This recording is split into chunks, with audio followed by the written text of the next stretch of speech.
Jenny, let me talk to Mo. He's not here. Jenny, this is Charley Kramer. Oh, hi, Charley Kramer. Come on over. Are you drunk again, Jenny? No. Listen, Jenny, this is very important. There's trouble. Now, you gotta tell Mo to call me the minute he gets in, the very minute he gets in. Jenny? Gotcha, Charley Kramer.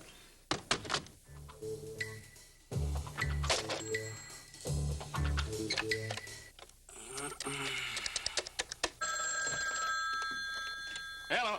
Eddie, it's me, Charlie. Hey, Charlie. Claire wants to know when you're coming over for dinner again. Eddie, you gotta get out of the house right now. Get out of the house? What is this, Charlie? Some kind of a joke? It's the loan sharks. Hey, I'm paid. Look, I'm up to date. I give the money to you. Well, there's some kind of a mix-up. There's a mix-up. That's their problem, isn't it? They don't know it's their problem. It's the books, Eddie. They're mixed up. They're confused. Look, what'll I tell Clara? She doesn't know. Don't tell Clara anything. Don't tell anybody anything. Just get out of there right now. Eddie? Eddie? Eddie, hello?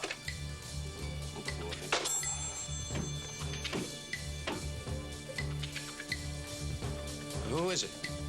Oh. Oh, I've been trying to reach you.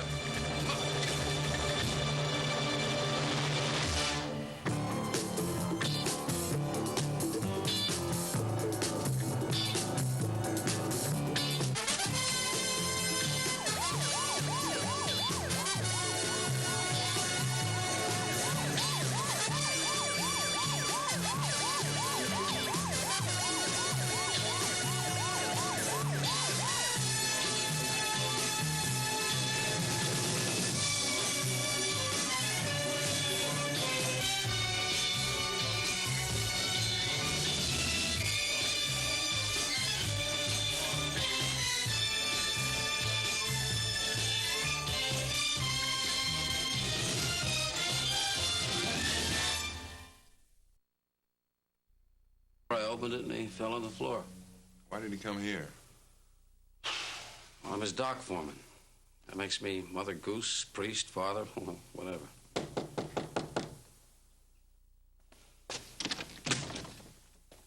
Doctor, another emergency call just came through. 1050 Barnaby, name is Harley. Eddie. You know him? Yeah, he works in the dock, like me and Mo. Any other units available? Negative. All right. This one's stabilized. Call an ambulance and get him to emergency.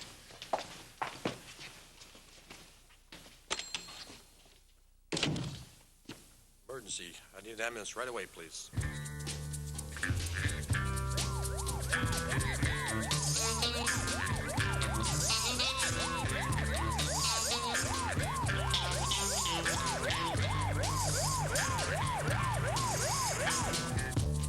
Don't tell me that, Ed. I am going to tell the police. Come in. Oh, you saw no one, you hear?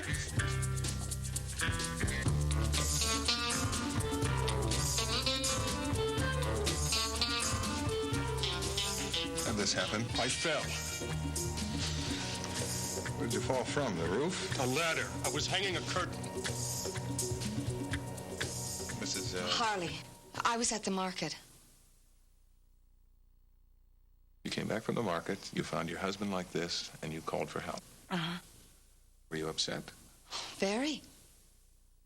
But you were calm enough to put the groceries away and then call us. You trying to say I did it? Trying to say your husband was beaten up.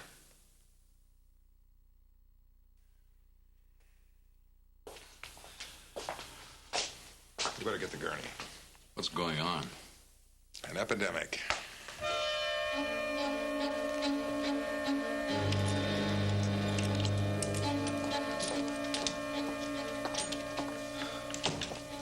Dad? Anything wrong? No, just thinking. Well, what have you got there? Wait till you see. Yeah?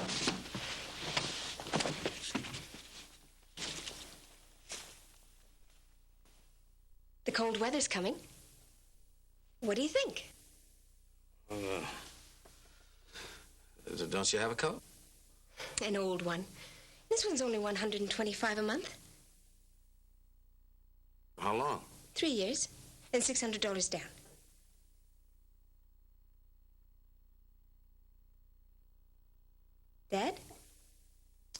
It's a very beautiful coat. That all? What do you want me to say, Ruthie? You don't think Mother would love me? No! I know you don't do that on purpose, Ruthie, but just don't talk about her. Just don't mention her. I'll take the coat back. It's just that I saw it, and the first thing that came to my mind was that Mother would love me. Ruthie, please, now. I ask you, well, don't talk about her like she's still here. She's not here. She's dead. She's dead 9 years, 7 months, and 4 days. Now, why? Why do you have to talk about her like she's still here? Because I try to pretend that she is. I try to pretend you didn't just... I went bowling. No, I went all through that with you, Ruthie. I went bowling that night. She told you she was sick? She was always sick on my bowling night. You'll get married one of these days. You'll see. Your husband, one night a week, he'll want to go bowling, drinking, or playing cards. I hope I'm not dead when he comes back.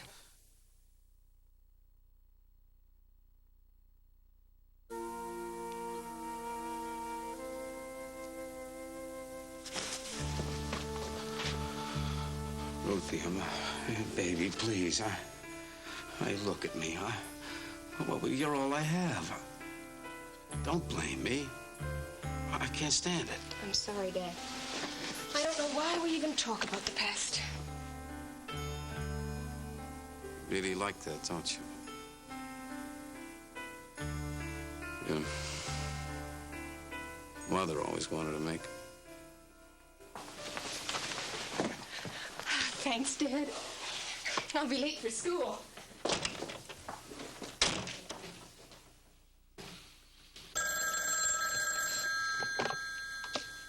Yeah?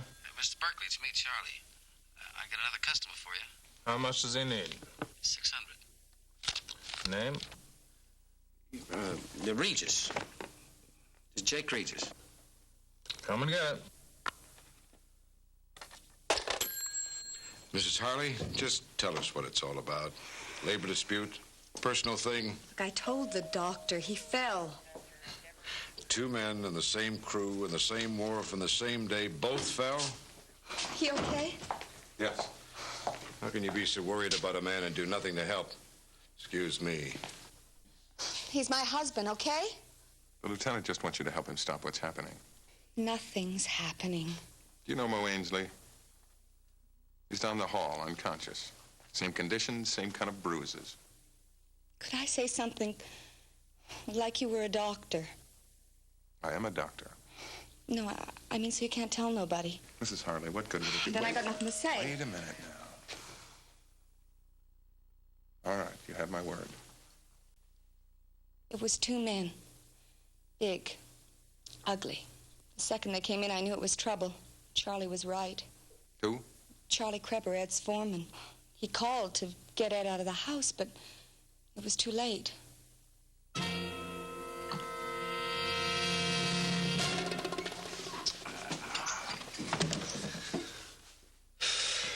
In case you forgot, that's what blood looks like.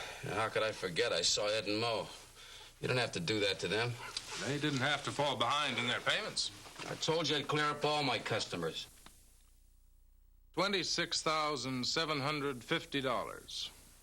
That's how much you got out for us. It has to come back. Now, you have an almost 100% delinquent list. What kind of business is that? Sometimes it's tough for a man to make his payments on time. They have a way of mounting up, you know. So he borrows $500 and it turns into $1,500. The idea is he gets the money when he needs it. If he could have gone to a bank, he would have, but he couldn't. So he goes to Charlie. And Charlie sends him to us, where he only pays back $25 a week. Now, what about this new customer, the one that wants $600, Regis? First, clean up your delinquent list. He really needs the money. He's hurting bad. How much is Charlie behind on his list? $975. By 9 tonight. Then we'll talk about more customers. Mr. Berkeley. Tonight. All of it. There's no time. Make time. See you by 9 with the money. The guy with sweat on his hands is worried about more than his clients. Find out how much they borrowed from him and how much they paid back. We know that. We know what Charlie told us.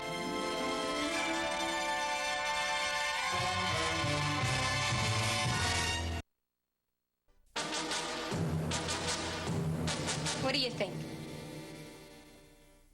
I think it's beautiful. Are you sure your father's coming home? He's never late. Not bad for Miss Ruth Kreber, attorney at law. You passed the bar already? Not yet. I get my BA from Ardmore this week. I start law school in the fall. Ardmore, that's a very nice school. Hi. Dad, this is Dr. Locke. Yeah, I know. What's up? I came here to talk to you about Ed Harley and Mo Ainsley. Well, what about him? They were both beaten up by professionals. Beaten by They got in a fight, that's all.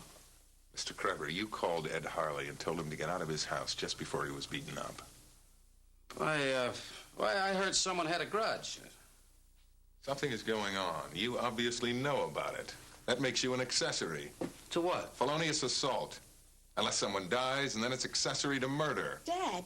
Ruthie, look, the cops always pressure. Now, the boys had a fight. They're always fighting down in the docks, and I'm always the first one to know about it. Now, if that's against the law, I'm a criminal, so throw the switch. Kreber, I'm not joking. Hey, Dr. Locke. Neither am I.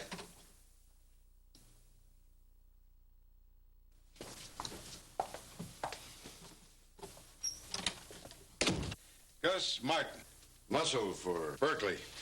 The loan shark, 5 arrests, 2 indictments. No conviction?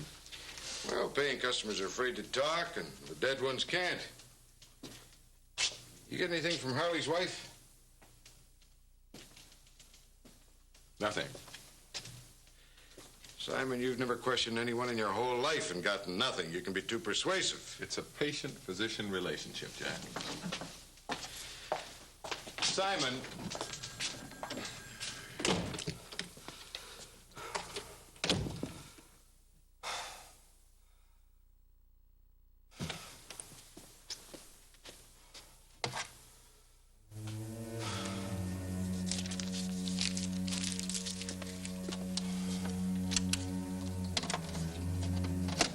Dad, I talked with the man at the garage.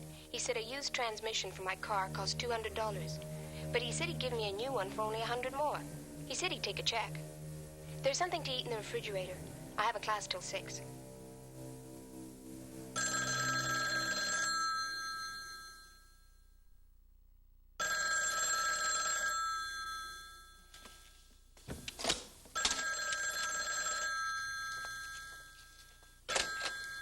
Yeah.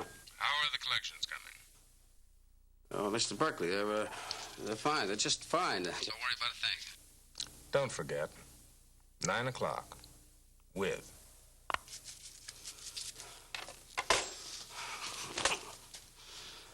Oh,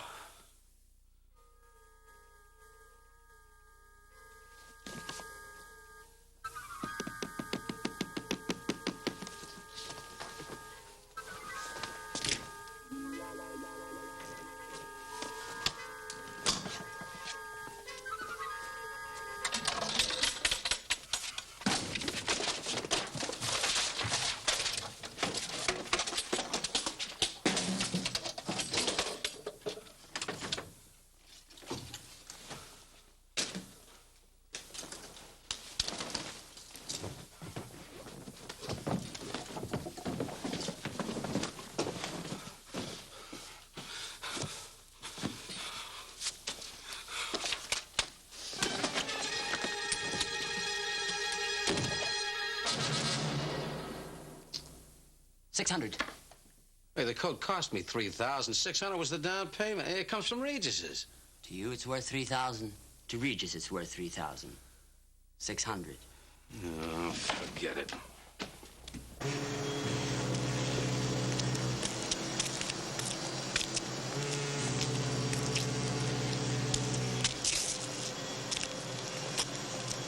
Julius!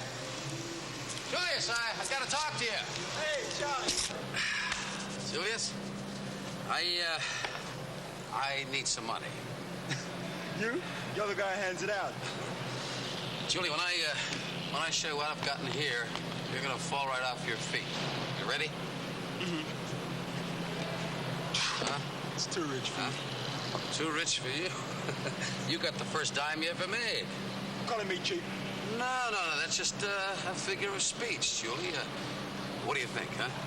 You show up at home with this and your wife's gonna think you're some kind of Cary Grant. Huh? 200.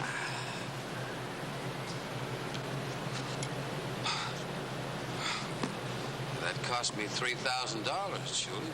I'll show you the bill. She can wear a sweater. $1,000. I need the money.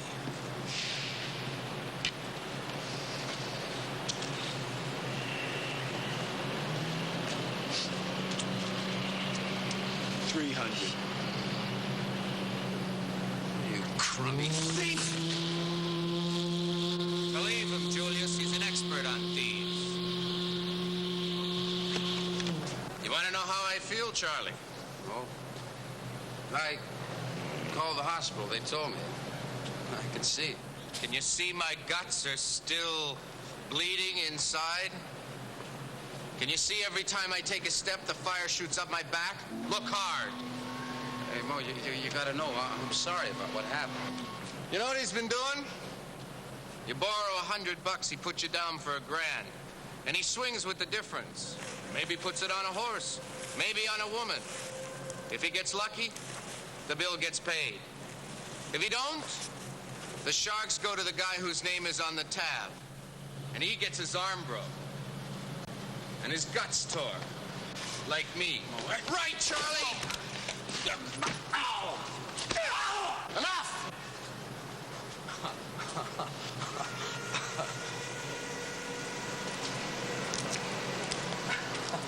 Mr. Berkeley wants to see you, Charlie. Come on.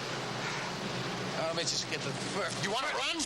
I just want my fur. We'll end it right here. You want to run? Come on. Get in the coat, Jimmy. I'll make you a good deal on that fur. Trevor, I want to talk to you. Get in line. Give my regards to your daughter, Charlie. Unless I see her first.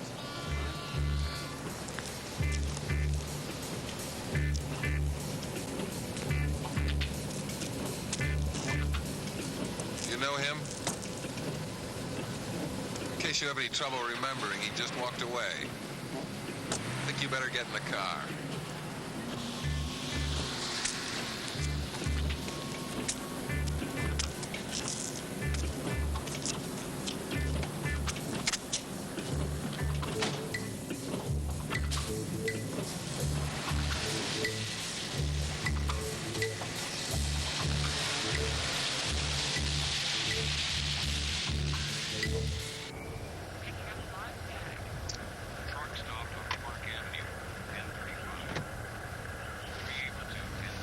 Oh, I know Gus Martin. You also knew he was going to beat up Ed Harley. Why don't you arrest him? You can't. Harley is afraid to testify, but you can testify. Am I under arrest? No, but you're in trouble. Everybody's in trouble. Charlie, I know what I earn, and I checked on what you earn. I couldn't afford to give my kid a fur coat, a sports car, a college like Ardmore, or law school. You manage. You manage by going to loan sharks, and that's why you're in trouble now. Hey, what am I doing here? Let me out of here, will you? Charlie, let me help you. Check out that car 804. But you want to help? That's my business, Charlie. Well, then drive me to the university. You heard them. Those lice are going to go after my daughter to keep me from talking to you. Dispatch, this is Dr. Locke. Advise Lieutenant Gordon, suspects Gus Martin and Timothy Brogan. Driving a blue four-door sedan, possibly in vicinity Ardmore University. Also APV, Ruth Kreber, female Caucasian, age 22, height 5 feet 4 inches, weight 125 pounds, hair dark brown, eyes brown, coat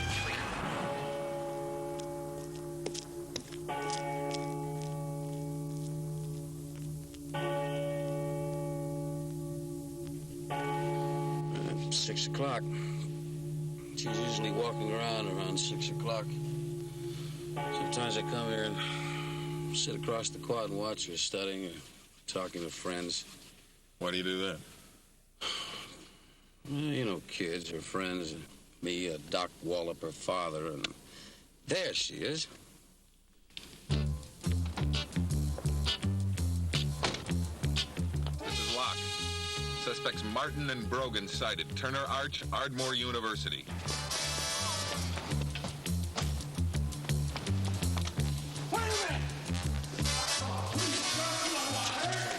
We don't even want you, Charlie. We just want our money.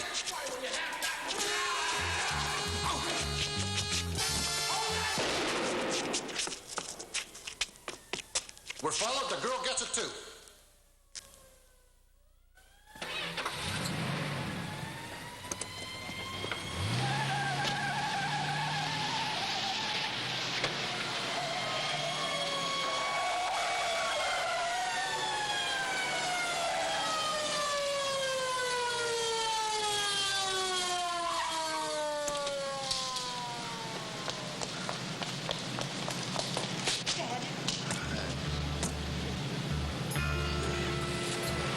Today is?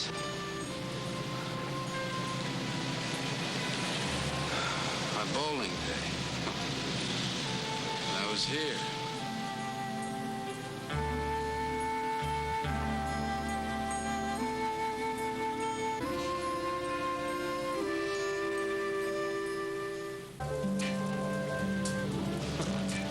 Just got in with the wrong guys, I guess. Loan sharks. All right, take it off.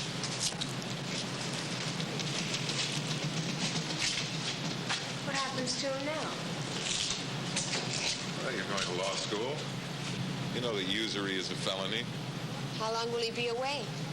A year, maybe less. He said he'd cooperate with the district attorney. It won't be that bad. How will I go to school? Ruth, he's given. He has nothing left to give. Now it's up to you. You better go to him.